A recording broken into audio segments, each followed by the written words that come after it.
বন্ধুরা এটা মৌলবী আলুর মৌলবী আলুর গাছের নিচের মাটির নিচে হয়। এটা অনেক টেস্ট, কেটেছি বন্ধুদেরকে দেখালাম। সুন্দর। কি মাছ দিয়ে ভালো হয় বন্ধুরা এটা রান্না করলে? করছো না মৌলবী আলুর মোতা রান্না।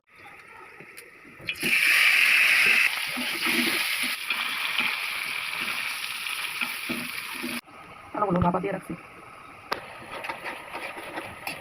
সব মশলা দিয়েছি, হলুদ ধনিয়া আদা রসুন বাটা বাটা, এখন আলুগুলো দিয়ে দেবো।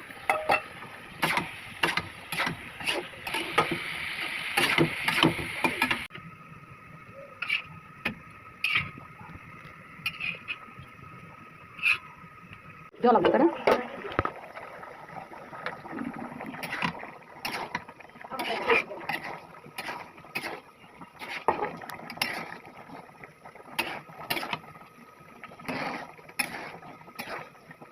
মাঝে মাঝে কালার আসে, মাঝে মাঝে কালার তরকারিটাও কি সুন্দর কালার কিন্তু